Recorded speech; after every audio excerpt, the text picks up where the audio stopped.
actually kind of it is a good segue into a little bit of our history together. Uh, Absolutely. might be fun to talk about a little bit. Let me give you a quick little intro too. So Adam Cunningham, he lives in Nashville now, but we grew up together in small town Decatur, Illinois. Yes, we Uh, did. World we, famous. We feed the world. that's right, Decatur Bears. Uh-huh. Um, and we became friends mainly because we grew up in the same music store together, wrapping cables and doing all the child labor stuff. In the stock room on Saturdays. Yeah, Yeah, changing. our dads were business partners actually in Soundcheck Yeah. Music Center, which is still going strong and now the only game in town as far as music stores go in Decatur. Is it When really? the competitor, she retired to Florida a couple years ago and Oh, sold off. no way. Yeah. So I had business no is idea. still good, I guess, and my dad's still working a whole lot of days. I mean, he's got Yeah. a heck of a work ethic. I also joke that he's gigging more than I am right now too. That's always been his MO. Mhm. Um, yeah, that's amazing. Like growing I look back, of course, fondly on growing up in a music store and having access to so many things at such a young age. Yeah. Um, both from a gear perspective, but also just like people coming in after they've played and they're like looking to hang out for an hour and just kind of like shoot the shit with our parents and like being around that culture, even though we were in such a small town. Like it's such a gift that we were given to be raised in that environment, I think. It really is. I was thinking about this last night too, weirdly enough. I think like some of the people skills that it taught too from like such an early age, when you're hanging around this music store and you have people walking in who maybe you don't know or maybe you have small relationships with, you learn to talk to anyone and everybody. And Mm. I think as we have kids now, just like looking for like those more social interactions, even as like young as they are, I'm thinking, okay, how can I get her those types of skills without have taken her to the mall and having her talk to weirdos? Because I'm certainly not Yeah, going to do that. it's But so true. And yeah, we both live in cities now that are considerably bigger than yeah, where we were raised. So on one hand, there's more opportunity to get your kids in those environments, but but maybe less consistency or something. Like I remember seeing the same people kind of over and over again, coming into the store and being cool enough to like talk to a 6-year old mhm, or a 10-year old or whatever. Like we spent a lot of years there. yeah, uh, but then also like uh, the work ethic thing, I think, matters a ton too. And joking about cleaning the stock room or stringing guitars and all that stuff, right, it's still like having the opportunity to do that at a young age and kind of understanding that things take work and yeah, can't just like rent a PA and then have that person bring it back and like it just sit there. yeah. Like you gotta move those speakers around, like change. How many times did we like change the floor plan of the store, or like Getting got to keep it looking fresh. in general has changed so much Hmm. since we've been kids. I mean, I remember the first time we got a digital like recording station. It was like Yeah, some Roland something or other. one of those like rolling boss ones. Yeah, Yeah, exactly. And I just remember thinking like this is so complicated. Why would anybody do this? Like, and now, fast forward, here we are, and that's like the whole world. yeah, that's the Um, truth. and so, I mean, for a business like that to have been able to withstand s- just massive changes. Of Yeah, course, people are always going to want instruments. absolutely. There's that, but like there's even with those like so much changes. So the staying power or the fact that Soundcheck has been there for 30 years or Yeah, longer, 40, whatever, however long, like shoot. dang, Yeah, I is guess it it was like a 80. 40? It's getting close. I think it was 87 when Yeah. dads took over. That'll be 40 years in 3 years. Yeah. For any business to have been around, like a brick and mortar store Yeah. to be around for that long through those many changes. Like that's actually quite incredible. Well, you're talking about the complexity of like those early digital recorders too.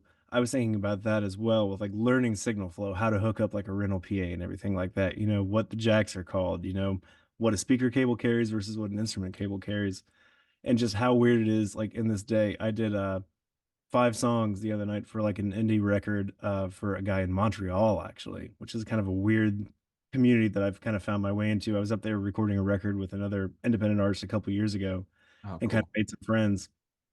And I've done a lot of work for some of these guys up there, and a lot of it is me sitting in this room with them on Zoom or whatever, you know, whatever video thing you have. And then we're using this program, which you're probably aware of, audio movers. Hmm. Like literally just put like on your bus. So, you know, he's sending me stems.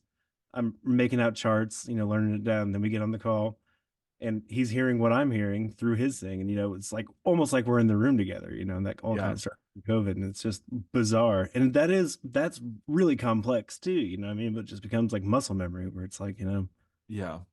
okay, mute Yeah. that. He's not hearing my voice when I go down here, or else he's going to hear the click in my room, you know, and as soon as I heard play and he hasn't muted his mic, then I'm hearing my awfully loud click coming through his speakers. You know? Yeah, it really is funny the the amount of skills that aren't directly uh related to music. It's crazy how many of those skills you have to develop Yeah, to like be available or like even just setting up a sound system. Like we grew up doing that. I could do that by myself when I was 10 at the latest, you know, probably earlier. And there are times now, and this is not meant to be a judgment thing at all. It's just another nod to like the gratitude for our upbringing. Like I could do that in my sleep, and I could like not be seeing anything that anyone's doing, and I could like walk them through every part of it.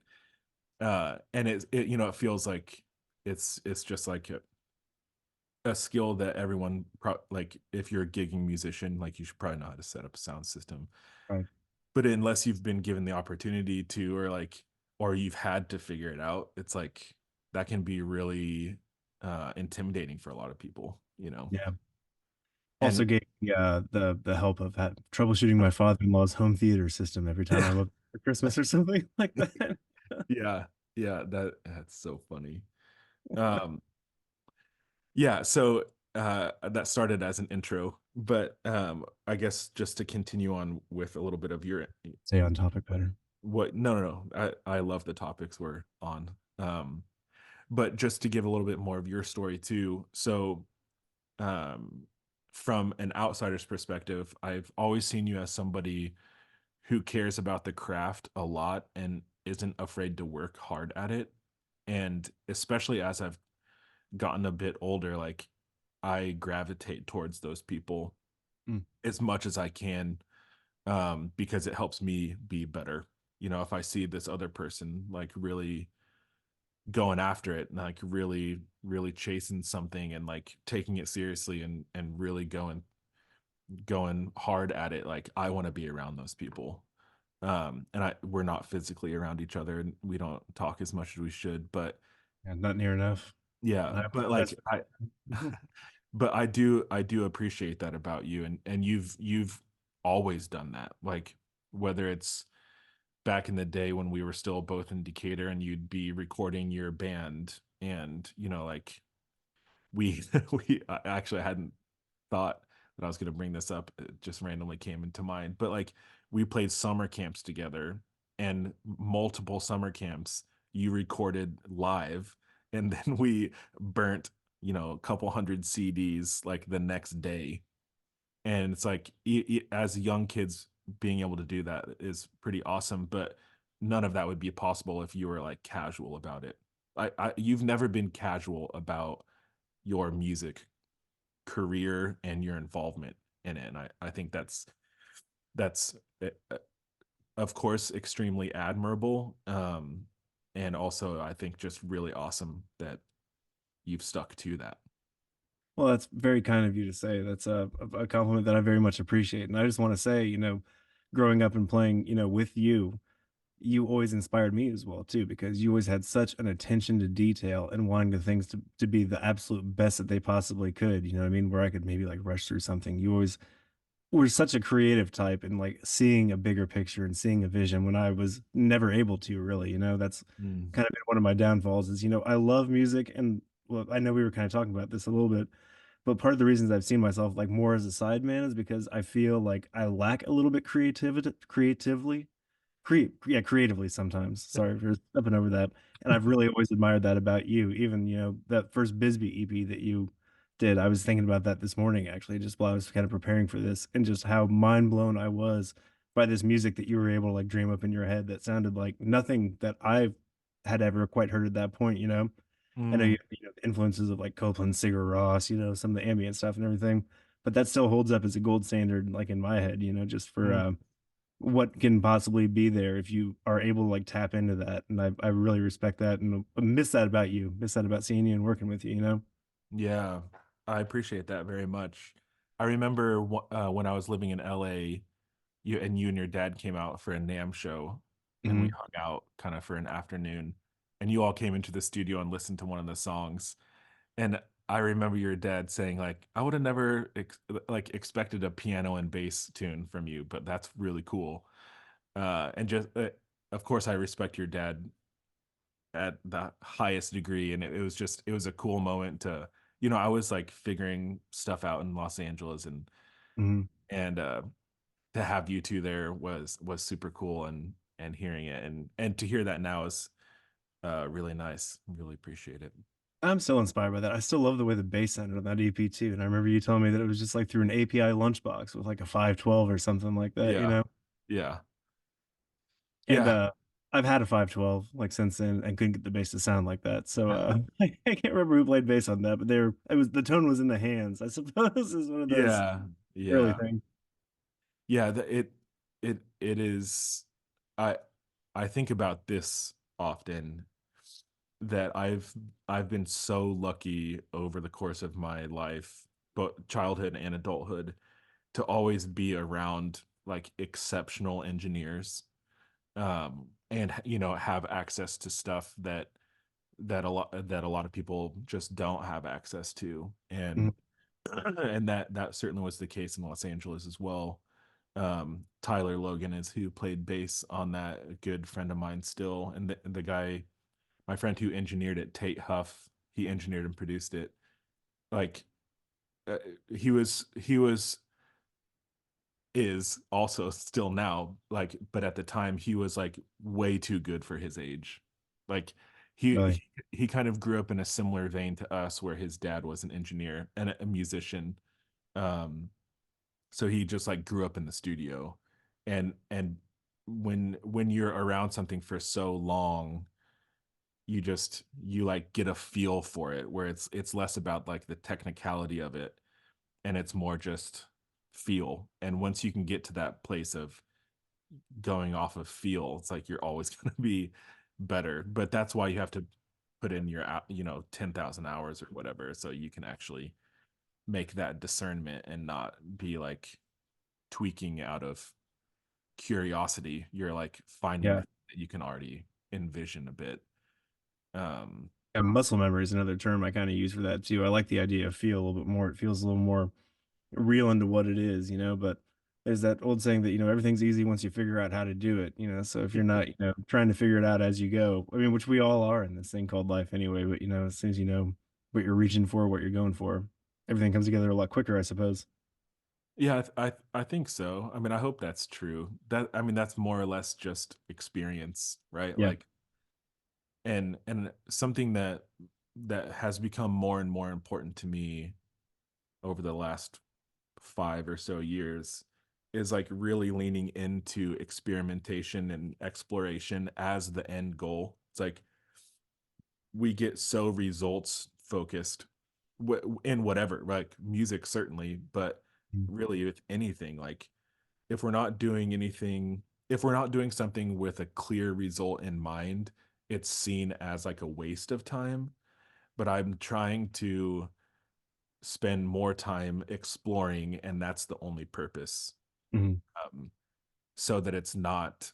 It's not this like, well, if I spend 3 hours learning this new virtual instrument, like I better put that instrument in a song. It's like, like, no, I'm just exploring what this sound can do, and that's all that it needs to be right now. Even that's like fairly results driven. I guess more so what I mean is like recapturing that love of like sitting down with an instrument and just fiddling and not being like, I mean, currently right now I have a punch list for a new album that I'm doing with a friend, and it's like if I sit down at a piano, I'm probably going to be working on that. Mhm. What I try to get myself to do is like, no, just sit down at the piano and play a little bit. Right. And I it makes me think of being a kid learning for the first time and just like being happy to be trying something, or like, oh, I finally hit that chord, like that's super cool. Um The joy of music is what that makes me think of, that's a mindset that's almost like a little bit, like, revelationary to me too. My wife, is also kinda getting into the world of, like, session singing here in Nashville too, which I mm, should say what I kinda do is I'm a sideman here in town. I've played for a country artist, for, like, the last 10 years now, who's been very commercially successful and everything like that. And we're on the road quite a bit. When I first started out with him, we were doing 160 days on the road in I guess 2015, and now we're probably down to about 70 or so. As he's had a little more success. You can kind of play some of the larger markets, and people come to you rather than having to go to the smaller markets and play some smaller shows. And that's been amazing, just with the family age of like everyone like out on the road. Everyone has kids now and everything like that, but I love that live element so much because there's such different energy every single night. And mm, although for pretty much every year we've got pretty much a set list that's like locked in, with like hits and a few album cuts that are, really kind of working or the artist, is really speaking to, we get to re-experience that all the time.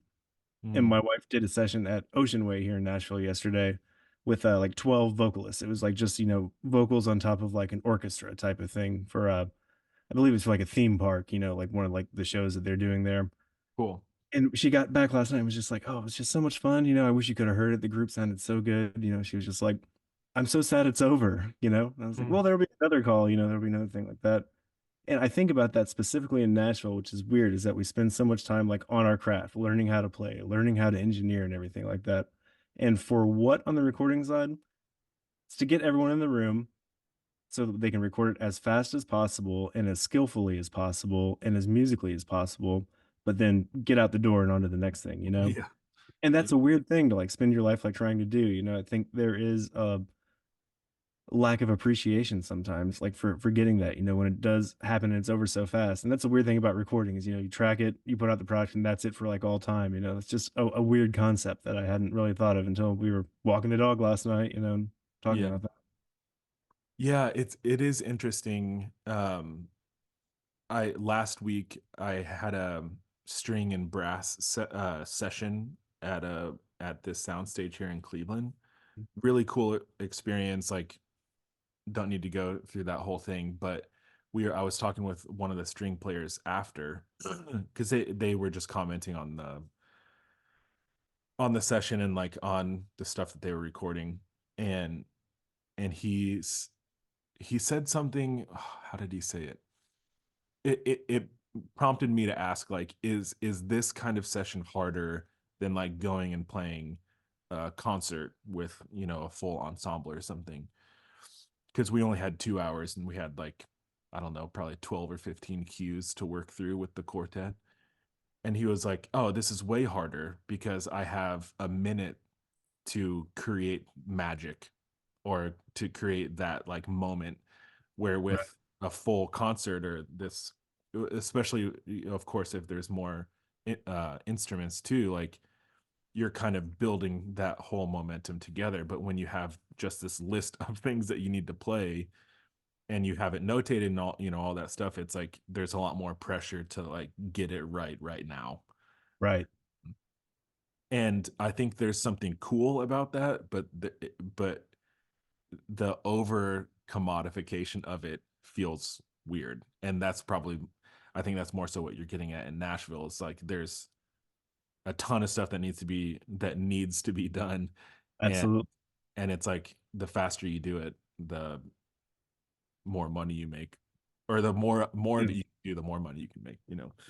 Yeah, or if you're efficient at it, then more likely the phone's gonna ring or the text is gonna come through the next time, like, "Hey, got this thing." And that's all fine and everything, and I certainly get that too. Hmm. But, I mean, it's not necessarily a dark thing, but it kinda turns into, it is harder to find the joy sometimes, you know what I mean? When you are making, music the work more so, you know? Right. Yeah, and that's something I wanted to ask too, because you you've essentially always this has always been your career. Um Yeah.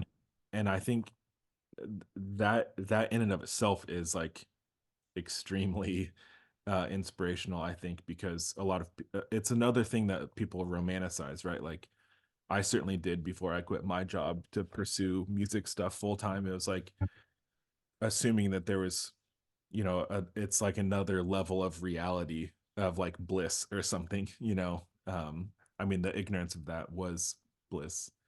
Yeah, certainly. It's but it's like when when you're in the trenches and you're just like, oh, like nobody really care. I'm being dramatic about it, but it's like nobody really cares. Like if I want this life for myself, I have to make it for myself. Like people aren't Absolutely. going to do it for me, of course, Mhm. and people will think it's a cool story for about 5 minutes, and then they're going to be like, "I listen, man, I got my own life to go live," you know. And yeah, I feel like I'm being dramatic and all of that. I certainly love my life and feel very grateful. But there is like I remember before I quit my job, I was talking to a friend who had started doing freelance video stuff full time like about a year before I left. Um and he was like, "You know those high school relationships that you're in that it's like on again, off again, and you never really feel like you're fully confident, and you like high emotional volatility." Yeah. And he was like, "That's kind of what freelancing feels like high highs and low lows, Yep. and depending on how you set up your life, it's extremely isolating." Um, so you've been doing that for I a guess 11 years many now years. is Yeah, what we're crossing as far as that goes. 10 yeah, years here in Nashville, and then I led a band on cruise ships for about a year before that, actually directly out of school. yeah. That's right. That's a fun gig too, but, and, not knocking anyone who chooses to do it, but it's an interesting existence too out there in the middle of the ocean with, at that time, no cell service, no internet, no, like, live broadcast TV, so you're really in your own little world until you get to port. And one of the ones that we were doing was, Los Angeles to Hawaii, which was amazing, getting to see that because you can get off the board, or off the boat every night, and you're only playing then at night, so during the day, you're getting to go check it out and everything like that.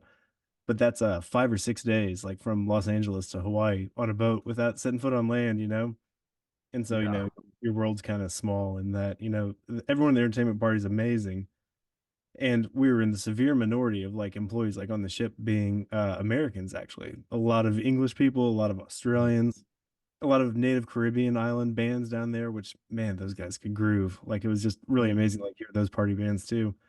But just a very small community there that, that you're living and eating and working with and everything like that. yeah, yeah, That was a very fun thing, but I suppose always kinda coming to Nashville and touring was kind of what I wanted to do because I've always really enjoyed, like, the live thing, and that seemed like something that I could kind of, make a bit of a inroad in. I had 2 of my best friends, were moving down and, like, had both started playing and everything like that, and so we followed down, and it kinda happened pretty quick for me too, And but with what we do, it's kind of interesting, with country touring too, because a lot of it is bust, and they always joke that you're getting paid for the travel because, the 90 minutes on stage is fantastic, but the other, 22 and a half hours in the day, there's a lot going on there, and you're away from everyone for a long time. And you mentioned something about it being glamorous, and my favorite joke is always the real glamour of it is that the buses or like the wherever you're loading in is always back near the dumpsters. And no one ever tells you in being a live musician how much hot garbage you're gonna be smelling. Funny, I I'm always like, mention that to people, and they're like, "Yeah, I never quite thought about that." It's like, I don't know if I yeah. have a stronger sense of smell, but I smell it coming from a mile away. Oh my gosh. Yeah, I mean, when I came and saw you all at House of Blues here in Cleveland, like Yeah. it was parked right by the trash barrels. I probably said the same thing to you You then. might you might have. It's probably Y gonna say it on my epitaph when I pass yeah. away. Could smell hot trash from a mile away. Yeah, that's the truth. But Yeah. also, it's kind of a weird thing having, like, insulated myself in this type of thing where I am a sideman, so being a sideman meaning that I'm never the center focus, you know what I mean? Um, I've been an introverted guy most of my life. I think that's part of the reason I gravitated towards the bass is, you can kinda just hold it back down back there, and no one's, like, really paying a whole ton of attention to you, which is kind of, like, really cool too. Uh, calls happen and everything like that. And, you get on show pay, you might be able to get on salary or something like that and find a little bit of, like, financial security there, but, I mean, no gig's gonna last forever, so, you kinda talk about that too, and it's interesting because, you're bringing what you can to, like, the artist material, you're pretty much playing what's on the record, a lot of people will give you, like, a little bit of, leeway here, so I can, like, disperse some stuff in there, but you kinda talk about I can't exactly remember, but the creativity that I feel like I lack sometimes so much, I do realize as I have conversations, I make music with other people that I maybe have a little bit more than I think I do, I think we can all be our hardest selves as, creatives and, critics and everything like that. Yeah. Whether it be worth, trying to, whip up stuff to like pitch for sync or just, sitting down and just making a minute long like instrumental track just because that's what you're feeling like on your heart or like in your soul that day, got Mhm. a lot of file folders of just, random ideas that are halfway finished, in a hard drive. And Yeah. that's something as I can keep going, I don't know, I'm sure that everyone who's in your songwriting community or, everything, I feel like if it's inside of you, there's almost a responsibility to have to get it out, you know what I mean? And Mhm. you say that, you have to do it for yourself. I think that's a realization that I'm making further on as I've spent a lot of time being on the road, doing other people's music, and it's been amazing to be able to bring those songs to life, like, that's a really special thing, something that I hold very dear, but I feel like if it is inside of me, even though if I've kinda squashed it or dismissed it for a while, I feel like I owe it probably to myself to at least bring that to life and somewhat, like, out into the world, Yeah. Especially, I mean, no delusions of grandeur or anything like that, but what a time to be alive, where everyone can find, like, their niche community that they're looking for, like, online, You see Yeah. plenty of independent artists putting out things that don't have huge numbers, but those that music really means something to someone, you know what I mean? And, Yeah. yeah, Yeah. even if that's just yourself, it's just almost a form of therapy to get that out, Yeah, exactly. Like, I'm glad that you said that last part because I think that that is one of the harder things to do, I think, as an artist is like developing it in such a way and believing in it in such a way that like you would do it if you got nothing for it. Mhm. What one of the most influential things I've heard in my life is I wish I could remember who said it or like what the context was, but I mean it was influential, but I just don't remember those specifics where they were just like find something that you're so passionate about that you would do it if you made no money. And it's like that's such a simple thing, but we're often always told to like monetize your passion so that so it doesn't feel like you're working. Yeah. Um, or we're not always told that, but like that is definitely an approach that people take. Yeah. It's And certainly a cultural norm, I would say, the leading advice, in the society that we live in, yeah. And of course people need to make money and if you can make money based off of it, that's great, but with the uh, like tier 1 priority level is making sure that you're fulfilling yourself. And then like I believe that if you are true to yourself and you say what you mean to say, like those people will find you. Just like what you're saying, like it's easier now. It's easier now than it has ever been for that connection to happen. But it really is reliant on people, um, whether it's seen as a risk or whether it's seen as a step of faith, or however you want to say it. It's like believe believe that you have something to say. Right. It- and then say it genuinely, and not in a padded way so that you think more people are going to care about it, because that's you talked about sync music. It's like sync music is all about padding. Like, Absolutely. make it as general as you can, and that's great. That I have nothing against that at all. But if you're creating something for yourself and trying to fulfill that kind of creative need, um, you got to find a way to trust and believe that it matters. Like Right. in the thick of it, right? Like when you when you're starting off on something, it's easy to kind of be excited because you see even a small thing can feel like you're making a bunch of progress. But then Yeah. when you're in the thick of it and you're like mixing, or you're like trying to figure out why this piano sound doesn't sound good, and then you try and record it 7 times, and you don't get the right you still don't get the right thing. It's like those are the moments that are the hardest to sustain. Like, but I believe that it matters.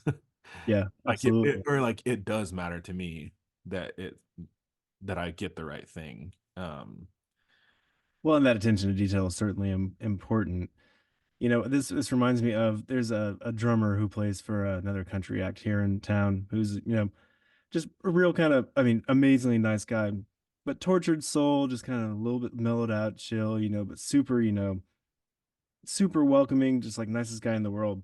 And for like a while, he's had a pseudonym that he releases just kind of like ambient, like chill music under, you know what I mean? That you can just like Mm, really tell is everything that was like in his brain coming out, and just this beauty, you know what I mean? That, looking at this guy, you'd never quite expect.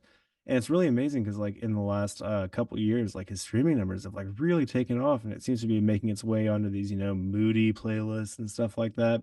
And it's really doing well for him, to the fact that like in this last year, he like got off the road and he's like just focusing on like doing that now, oh, that's and cool. his name is nowhere near tied to it. And I think if you're like, friends with him, like on Facebook or something like that, you'll see him kind of like talking about it a little bit. But Yeah, it's really yeah. kind of amazing and just kind of like eye opening to like see that. Not that I have any aspirations to do that, but it's an inspirational thing to see. You know what I mean? A guy who's amazing, playing for like a big act like on the road. You know what I mean? But just kind of having that internal battle. You can tell in his mind a little bit, which I think is the creative condition too. I think we're Yeah, all totally. prone to a case of the blues here and there. Yeah, right. Yeah. And it's just amazing to see him kind of like take that leap of faith. Well, it wasn't even a leap of faith at first. It's kind of dipping the toe and doing it for himself. You know what I mean? Yeah. And kind of take off is really kind of special. Yeah. Yeah. And I know you're over the course of this next year, like you have hopes to do more of that, um self-expression, of your own stuff rather than playing for others. And you said that you're recording hoping to record an EP for Jessica too, right?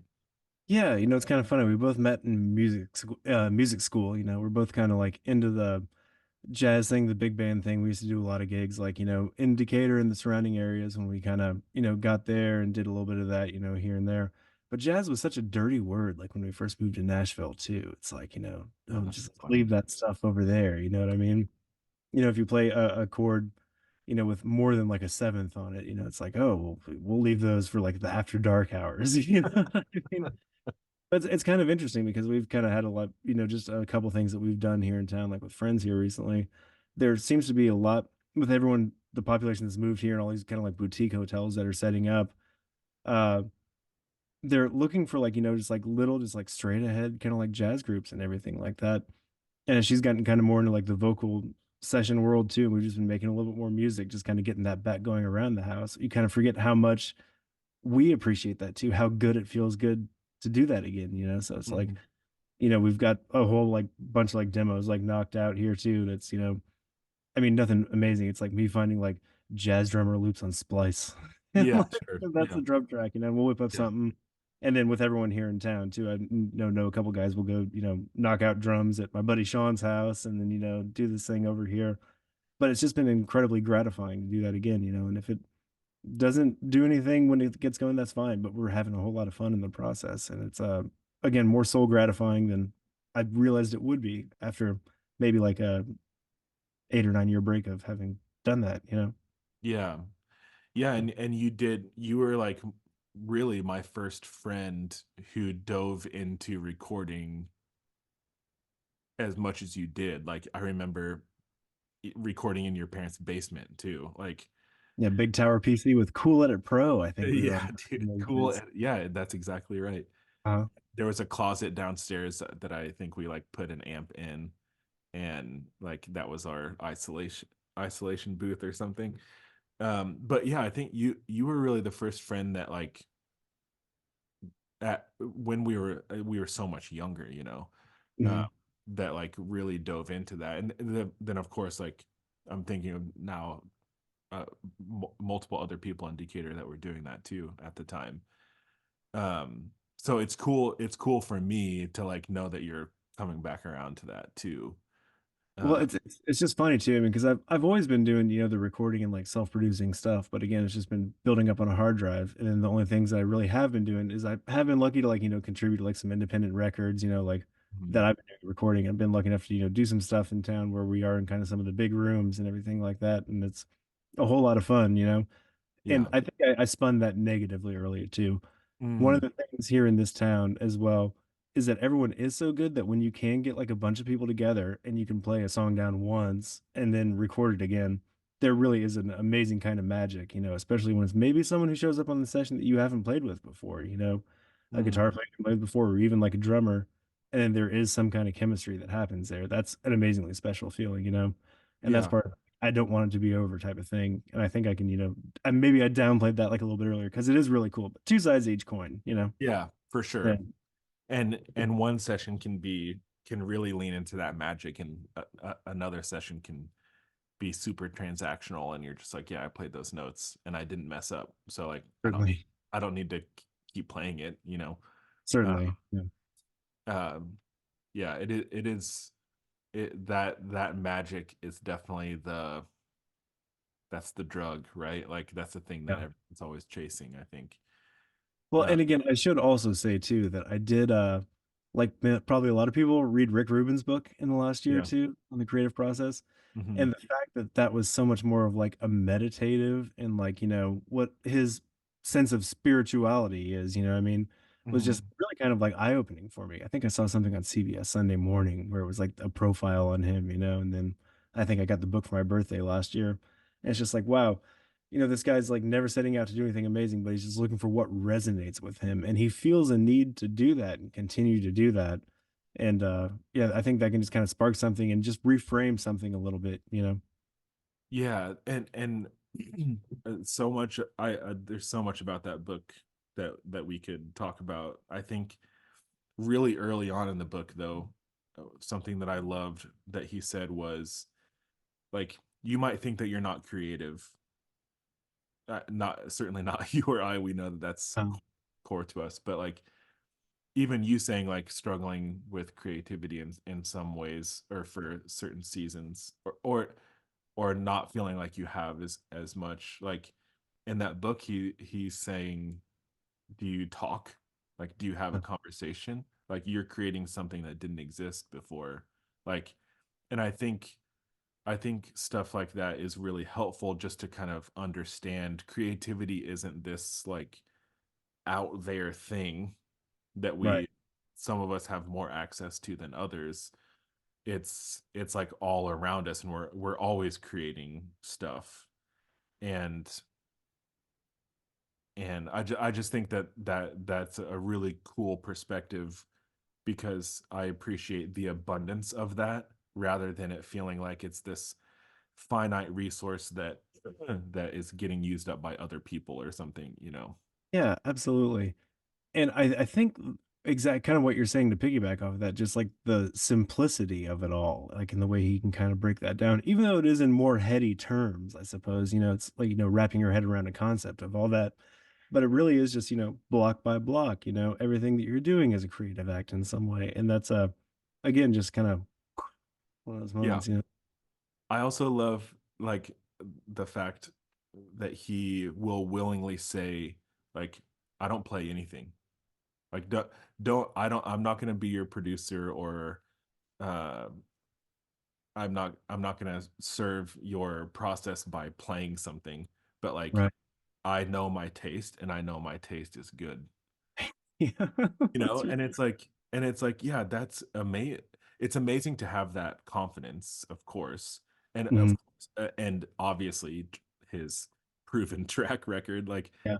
he's not just like obtuse in saying this thing. It's like he obviously does have good taste and Right. taste affects affects the music world in big ways. But having that like clear clear statement about what he knows about himself Um, is pretty incredible. I heard a quote like a while back. There's a record that I really, really love from I think it's like the late 70s or the 80s, but it's Quincy Jones, The Dude. It's like Mhm. R&B, kind of like disco-y almost, but with him producing, Michael Jackson and all of these amazing things. I've got such a soft spot for like that 70s and like 80s pop.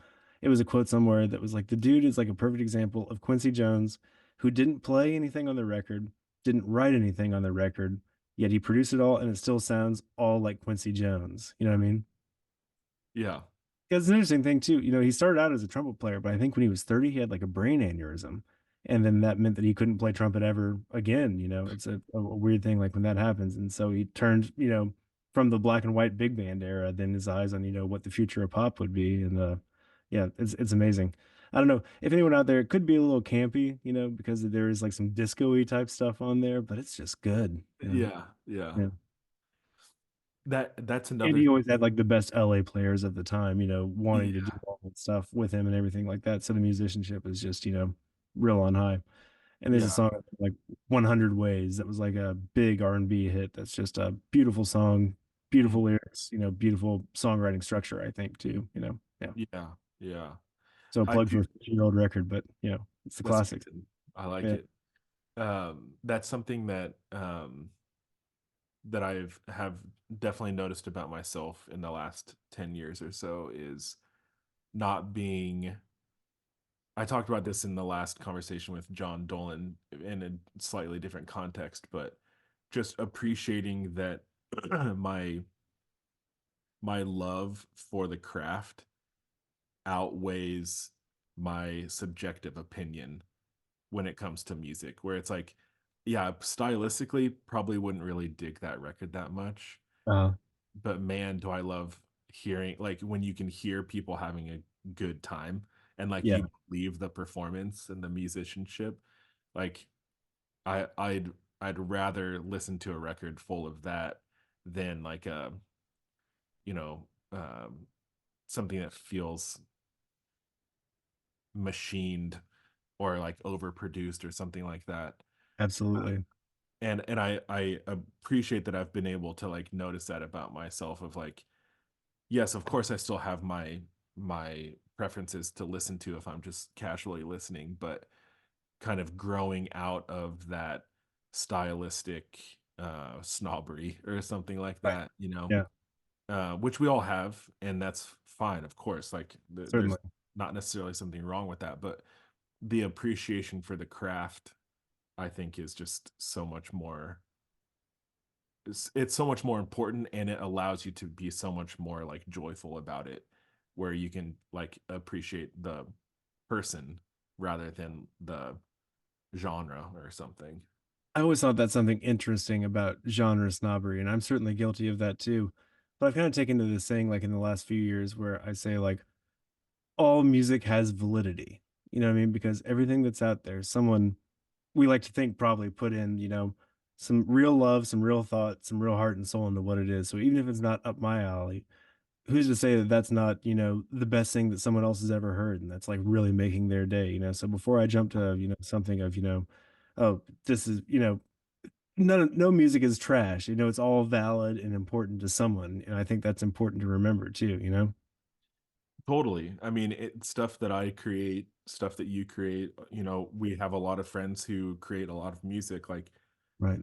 even if I just looked at my friends stylistically, I would be like, yeah, I'm not super into that, but like I love that person. Yep. And so it's Absolutely. like it's easier with somebody you know to kind of find that appreciation. But once you can expand that beyond people that you know and have a relationship with, I think it Yeah. unlocks a lot more too. Because yeah, it's just an appreciation for the art. Yeah. But I think The that world is a better place with more art. You know what I mean? You're yeah, doing a service in the world if you're putting out something that you believe in that is artful, you know? yeah, yeah. Um, this has been so fun chatting with you. Yeah. Did we get not do it? Well, I feel like we kind of like didn't like get to maybe some of the concepts we were like looking to talk about, but it Oh, was I miss talking to you, man. yeah, We haven't talked in a while, and it's just like we didn't miss a beat. You know what I mean? yeah, yeah. Yeah, We should just do this once a month or something. I would absolutely be down with that. Like Yeah, honestly, yeah. That would be great. I would love that. And as far as like not talking about some of the stuff, we talked about a lot of good stuff, I think. So I'll end it with one final question, yeah, and that is like the Terra community has a wide mix of types of people um, when it comes to writing songs. Like some people are hobbyists, some people are just dipping their toes in, some people are semi-professional, some people have devoted their lives to music fully. Um, and I'm curious if you had one piece of advice to share that would apply to all of them, um, or something that you would want to say to them, uh, what that would be. that's fascinating. As I said, this is like 11 years doing this now. I mean, I never knew if I get to take, and I know that still in the grand scheme, that's relatively young and everything. But I think another thing we were talking about was like highs and lows earlier, and like when COVID hit, I kind of got into like a weird, like bit of like a dark, bummed out, all the gigs have dried up, you know what I mean? Like all that stuff. And I got into cycling, like pretty long distance, like here in Nashville. We've got a Oh, beautiful cool. greenway system that's like all done, just would go out there and just, push as hard as I could. And that really kind of like opened up a lot of mental clarity to me that I know a lot of people like who are really into exercise know, but that was like a total game changer for me too. And I Hmm. think just if you can do it and you're feeling doing it, it's so easy to self-doubt yourself, but just keep sticking with it. You know what I mean? I mean, just where there's a will, there's a way. I mean, that may sound too easy, but I mean, just keep on going. If you've got to do something else to pay the bills and the time, just kind of keep on with the practice too. If you love it and what you're doing is important. Especially songs mean the world to so many people. Songs mean the world to the world. You know what I mean? You never Yeah. know what it's going to mean to someone. And I just think if you're adding to that, you're doing the world such a great service. So just Mm. keep on going. Yeah.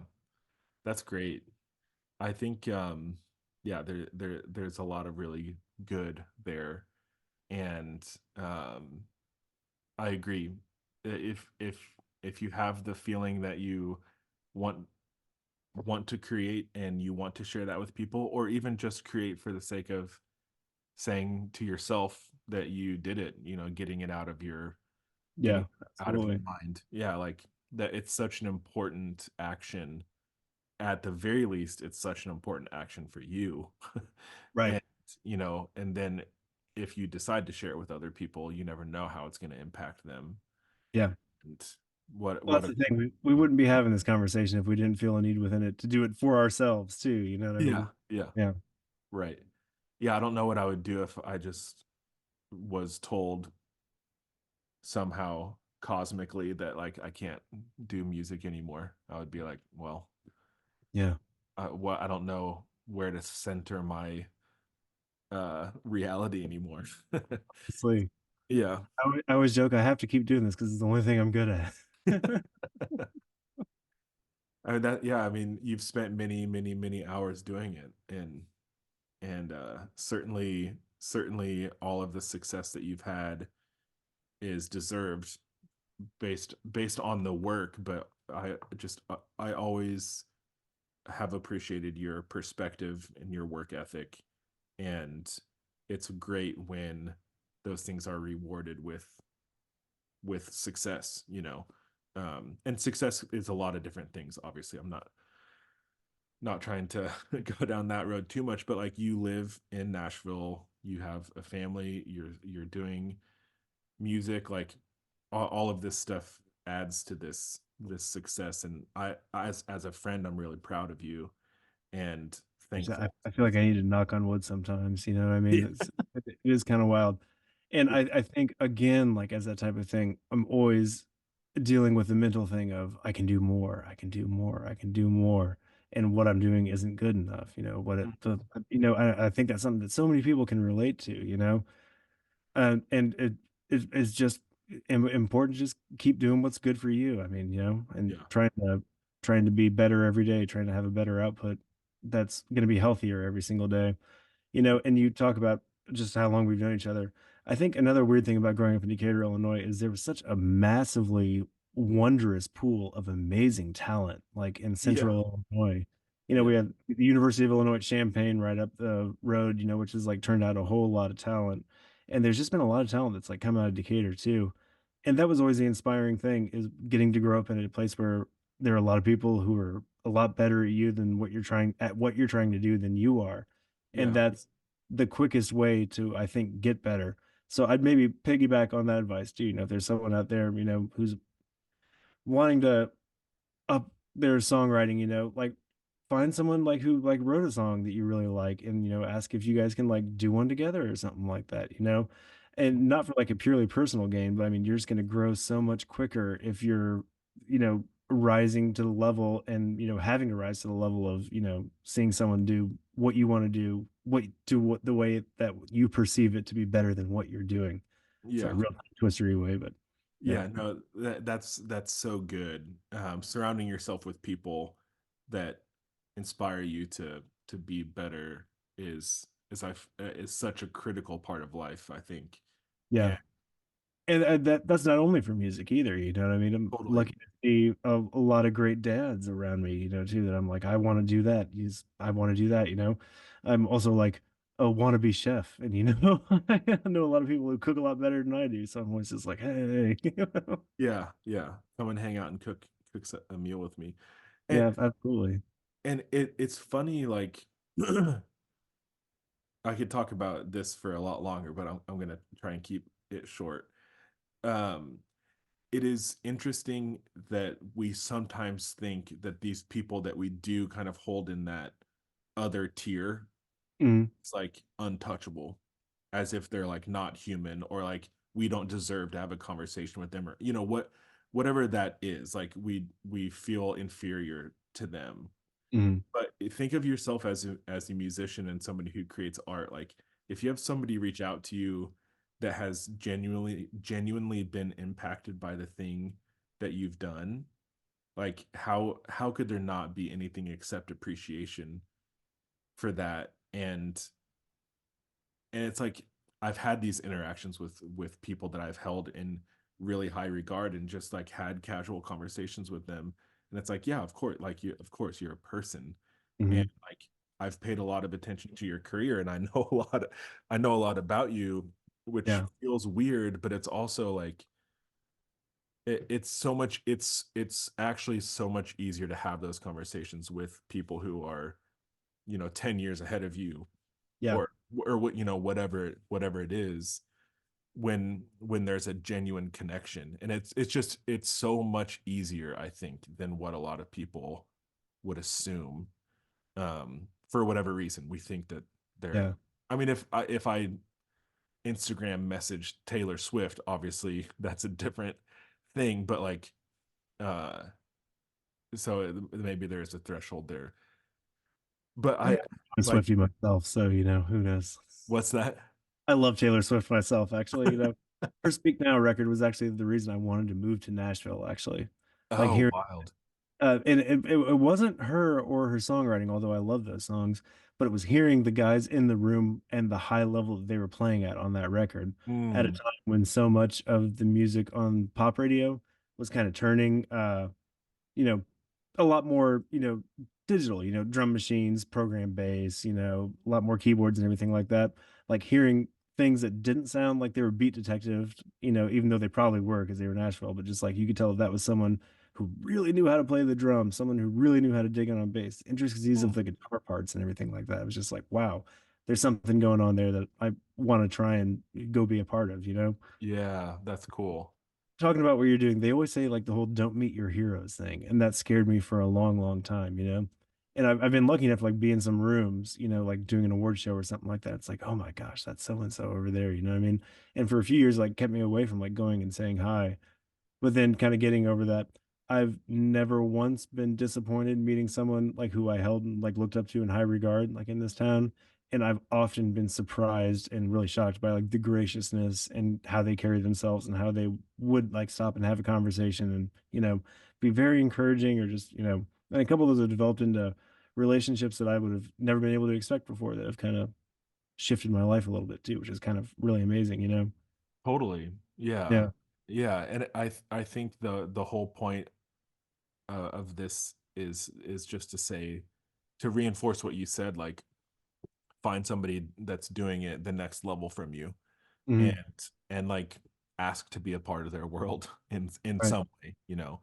Yeah, It's it's not like, go knocking down the door of Taylor Swift or something like that, but I yeah, mean, yeah, yeah. I think people would be flattered more often, than feel imposed upon, I suppose. 100%. Yeah, Uh, 100%.